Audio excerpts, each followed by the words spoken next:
Hello बच्चों, आपका स्वागत है हमारे YouTube चैनल पर। आज हम आपके लिए आरआरबी पैरामेडिकल एग्जाम 2026 11 मार्च सेकंड शिफ्ट के क्वेश्चन का एनालाइज लेकर आए हैं और इसमें 30% का हम एनालाइज करेंगे। और इसमें इस टाइप के प्रश्न पूछे गए।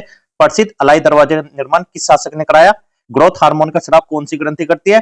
दर्पण का फोकस दर्पण के ध्रुव से 18 सेंटीमीटर दूर है, तो वक्रता त्रिज्या कितनी होगी? सैकरिन का उपयोग क्यों किया जाता है? सबसे छोटा मानक हार्ट कैप्सूल का आकार कितना होता है? डीएनए लिगेज का मुख्य कार्य क्या है? तो इस टाइप के हम 30% लेकर आए हैं। आइए समझते हैं। तो सबसे पहला प्रश्न है आपके सामने, तो सभी बच्चे कमेंट करते हुए चलना। तो पहला प्रश्न, केंद्रीय बजट 2025-26 में किसान क्रेडिट कार्ड की केसीसी के तहत संशोधित ब्याज अनुदान योजना के अंतर्गत अल्पकालिक ऋण की अधिकतम सीमा कितने रुपए तक बढ़ाई गई? तो सभी बच्चे कमेंट करके आंसर देना। इसका आंसर है ऑप्शन नंबर सी, 5 लाख। कितनी है? 5 लाख तक बढ़ाई गई है। इसके बारे में समझते हैं। केंद्रीय बजट 2025-26 में किसान क्रेडिट कार्ड की अल्पकालिक ऋण सीमा 3 लाख से बढ़ाकर 5 लाख कर दी गई है। इसका उद्देश्य किसानों को सस्ती दर पर ऋण उपलब्ध कराना और कृषि क्षेत्र में कार्यशील पूंजी की जरूरत पूरा करना है। इससे अगला प्रश्न जो आपके एग्जाम में पूछा गया, प्रसिद्ध अलाई दरवाजे का निर्माण किस शासक ने कराया था? ये कराया था अलाउद्दीन खिलजी ने। तो कौन सा? Option number B, Alauddin Khilji ने कराया था इसका निर्माण। अलाई दरवाजे, जिससे अलाई दरवाजे भी कहा जाता है, दिल्ली के कुतुब परिसर में स्थित है। इसका निर्माण अलाउद्दीन खिलजी ने 1311 ईस्वी में कराया था। यह भारत का पहला पत्थर और ईंट से निर्मित महत्वपूर्ण किला प्रवेश द्वार है। इससे अगला प्रश्न जो आपके एग्जाम में पूछा गया, थॉमस परमाणु मॉडल की कौन सी प्रमुख विशेषता ने परमाणु की विद्युत उदासीनता को समझाने में मदद की? ऑप्शन नंबर बी बिल्कुल राइट आंसर है, इलेक्ट्रॉनों का वितरित होना। थॉमसन का परमाणु मॉडल प्लम पुडिंग मॉडल के रूप में जाना जाता है। इसमें धनात्मक चार्ज पूरे परमाणु में समान रूप से वितरित होता है और इलेक्ट्रॉन इसमें बिखरे हुए ऋणात्मक कण होते हैं। इस वितरण से परमाणु की विद्युत रूप से निष्प्रभाविता को समझाया गया। इससे अगला प्रश्न, उत्तल दर्पण द्वारा बनने वाला प्रतिबिंब सदैव किस प्रकार का होता है? यह होता है ऑप्शन नंबर बी, आभासी और सीधा होता है। उत्तल दर्पण विभिन्न दिशाओं में फैलने वाली किरणों को अपवर्तित करके प्रतिछाया बनाता है। इससे बनने वाला प्रतिबिंब छोटा, आभासी और सीधा होता है। इसका उपयोग अक्सर वाहनों के पीछे देखने वाले दर्पण में किया जाता है, क्योंकि यह व्यापक क्षेत्र को दिखाता है। इससे अगला प्रश्न, पायल कपाडिया द्वारा निर्देशित भारतीय film All We Imagine as Light ने किस पुरस्कार में भाग लिया? 18वें एशियाई फिल्म फिल्म पुरस्कार। तो इसके बारे में समझते हैं। All We Imagine as Light film का निर्देशन पायल कपाडिया ने किया। यह फिल्म 18वें एशियाई फिल्म पुरस्कार में चयनित हुई। यह भारतीय सिनेमा का एशियाई मंच पर मान्यता प्राप्त उदाहरण है।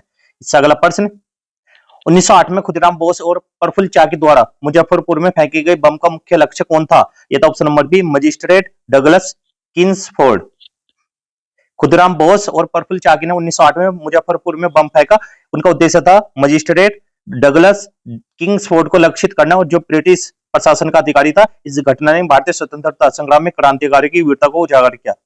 इससे अगला प्रश्न, वृद्धि ये ग्रोथ हार्मोन का स्राव कौन सी ग्रंथि करती है? ये करती है ऑप्शन नंबर सी, पिट्यूटरी ग्रंथि।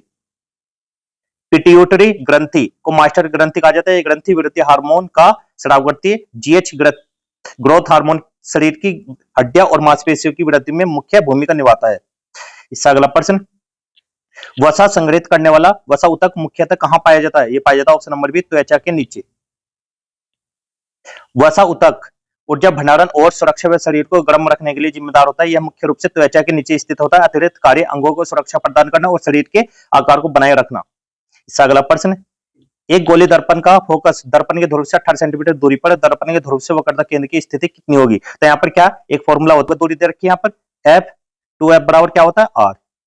तो यहाँ पर क्या आर का मान निकालना, वक्रता केंद्र आर का मान कैसे निकलेगा? 2 गुना एफ का मान क्या? 18 सेंटीमीटर। तो इसमें इसकी गुना करता हूं, 18 दूनी 36 सेंटीमीटर। तो ऑप्शन नंबर सी। इससे अगला प्रश्न, सैकरीन का उपयोग क्यों किया जाता है? ऑप्शन नंबर सी, मिठास देने के लिए, बिना कैलोरी बढ़ाई। सैकरीन एक कृत्रिम मधुकर है। यह शर्करा की तुलना में 500 से 600 गुना मीठा होता है। इसका उपयोग शीतल पेय, सिरप और अन्य तरल पदार्थों में मिठास देने के लिए किया जाता है। यह मधुमेह रोगियों और वजन नियंत्रित करने वालों के लिए सुरक्षित शून्य कैलोरी विकल्प है। इससे अगला प्रश्न, सबसे छोटा मानक हार्ट कैप्सूल आकार कौन सा होता है? यह होता है ऑप्शन नंबर सी, आकार 5। हार्ड कैप्सूल में आकार 5 सबसे छोटा मानक आकार है। यह नियंत्रण खुराक के लिए उपयोग किया जाता है। सबसे बड़ा मानक कैप्सूल आकार 000 होता है। अगला प्रश्न, H2SO4 का तुल्यांक भार क्या है? मोलर द्रव्यमान दे रखा है यहाँ पर। तो कितना आवेगा देखो यहाँ पर, सबसे पहले समझना जो मोलर द्रव्यमान होता है, मोलर द्रव्यमान अपॉन क्या होता है, इसका एक फॉर्मूला होता है नीचे तुल्यांक भार। तुल्यांक की भार। अब कैसे करेंगे, देखो मोलर द्रव्यमान कितना दे रखा 98 और तुल्यांक की भार कितना है, जितने एच पे आयन है, आयन कितने हैं 2, तो नीचे 2 से इसे डिवाइड कर दो 49। तो ऑप्शन नंबर ए बिल्कुल राइट आंसर है। इस तरीके से करना थे। इससे अगला प्रश्न है, डीएनए लिगेज का मुख्य कार्य क्या है, यह है ऑप्शन नंबर बी डीएनए के दो टुकड़ों को जोड़ना। डीएनए लिगेज एक एंजाइम है जो डीएनए के दो स्टेट्स को जोड़कर फास्फोडीएस्टर बॉन्ड बनाता है। इसका उपयोग डीएनए तैयार करना, क्लोनिंग और डीएनए प्रतीक करती हुए मरम्मत में होता है। इससे अगला प्रश्न है, हक्कल के नियम के अनुसार एरोमेटिक यौगिक में कितने पाई इलेक्ट्रॉन होते हैं, ये होते हैं ऑप्शन नंबर बी 4n+2। हक्कल का नियम बताता है कि कोई यौगिक एरोमेटिक तभी होगा जब उसमें 4n+2 पाई इलेक्ट्रॉन हो, जहां n बराबर 0, 1, 2 इससे आगे ये यौगिक चक्रीय, समतलीय और पूर्णतः संयुग्मित होते हैं। बेंजीन में 6 पाई इलेक्ट्रॉन होते हैं जो 4n+2 फॉर्मूला n बराबर 1 को पूरा करते हैं। इससे अगला क्वेश्चन है, क्षीर पाक क्या है, यह है ऑप्शन नंबर बी दूध और पानी में औषधियों को उबालकर तैयार औषधि। क्षीर पाक एक पारंपरिक आयुर्वेदिक विधि है। इसमें औषधियां पौधों चूर्ण या कांटे को दूध और पानी के मिश्रण में उबालकर तैयार किया जाता है। उबालने के बाद जब पानी वसा के साथ मिलकर मिलकर जा चुका होता है तो केवल दूध शेष रहता है, जिसे औषधि के रूप में उपयोग किया जाता है। इससे अगला प्रश्न है, एक बेलन का पार्श्व पृष्ठीय क्षेत्रफल इतना है और ऊंचाई इतनी है, बेलन की त्रिज्या कितनी होगी, तो यहाँ पर क्या है CSA। कर्व सरफेस एरिया कितना होता है 2 पाई RH और कर्व सरफेस एरिया दे रखा 336.4 और 2 पाई का मान कितना होता है 22/7 और R का मान हमें निकालना, H का मान कितना है 23। जैसी सबकी मल्टीप्लाई करोगे यहाँ पर तो इसका आंसर क्या आ जाएगा, ऑप्शन नंबर बी 2.33 सेंटीमीटर। ठीक है, इस तरीके से कर सकते हैं यहाँ पर। इससे अगला प्रश्न है, प्रसिद्ध अलाई दरवाजे का निर्माण किस शासक ने करवाया, अलाउद्दीन खिलजी ने कराया। ये अलाउद्दीन अलाई दरवाजे से अलाई दरवाजे भी कहा जाता है, दिल्ली के कुतुब परिसर में स्थित। इसका निर्माण अलाउद्दीन खिलजी ने 1311 ईस्वी में कराया था। यह भारत का पहला पत्थर और ईंट से निर्मित महत्वपूर्ण किला प्रवेश द्वार है। इससे अगला प्रश्न, भारतीय संविधान का अनुच्छेद 44 किस विषय से संबंधित है, यह ऑप्शन नंबर बी सी राज्य के लिए समान नागरिक संहिता, यूनिफॉर्म सिविल कोड। अनुच्छेद 44 राज्य नीति निर्देश का हिस्सा है। यह राज्य को निर्देश देता है कि वह सभी नागरिकों के लिए समान नागरिक संहिता लागू करे ताकि सभी धर्मों के नागरिकों के लिए विवाह, उत्तराधिकारी, संपत्ति आदि के नियम समान हो। इससे अगला प्रश्न, 10,000 रुपए की राशि 5% वार्षिक दर से 3 वर्षों का साधन ब्याज कितना होगा, तो ऐसा ही बराबर क्या होता है PRT/100। ये बार बार क्वेश्चन पूछे जाते हैं। तो P का मान 10,000 गुना R का मान 5 और T 3 वर्ष और नीचे 100, 2 जीरो से 2 जीरो गई, 5 15, 15 की 100 में गुना करेंगे 1500।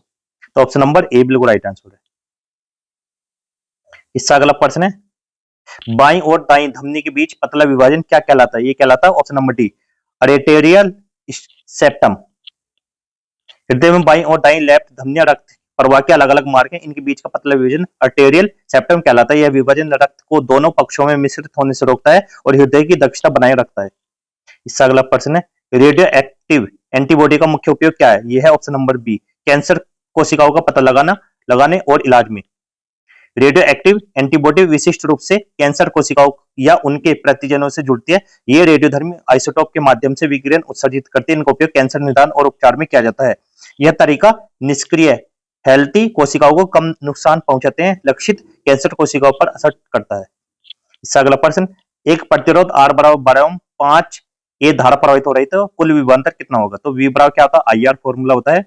V का मान निकालना है, I का मान कितना है यहाँ पर 5 एम्पियर और R का मान 12 है, तो V बराबर 12 60 वोल्ट। तो ऑप्शन नंबर ए बिल्कुल राइट आंसर है। इससे अगला प्रश्न, CO2 कार्बन डाइऑक्साइड का आणविक द्रव्यमान कितना है, तो यहाँ पर सबसे पहले हम क्या निकालेंगे, C का जो परमाणु भार होता है वो कितना होता है 6 होता है, 6 का दुगना 12। O का कितना होगा 8 का होता है, 8 तो नहीं 16, तो 12 CA के यहाँ पर तो CO2। अब O कितने यहाँ पर 16 गुना 2, 12 16 तो नहीं 32, 32 और 12 कितने होगी 44। ऑप्शन नंबर बी बिल्कुल राइट आंसर है।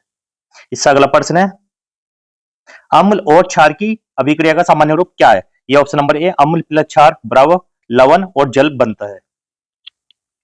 जब कोई अम्ल HCl या कोई क्षार जैसे NaOH मिलते हैं तो उनका रासायनिक संयोजन क्या कहलाता है? न्यूट्रलाइजेशन प्रतिक्रिया कहलाता है या उदासीनीकरण अभिक्रिया कहलाता है, जैसे HCl plus NaOH, NaCl H2O। तो यहाँ पर क्या है? NaCl लवण और H2O जल। तो यहाँ पर लवण और जल बनते हैं। और आज की वीडियो को यहीं पे समाप्त करते हैं। वीडियो अच्छी लगी तो वीडियो को लाइक करना, चैनल को सब्सक्राइब करना। मिलते हैं अगली वीडियो में, तब तक के लिए गुड बाय, जय हिंद, जय भारत।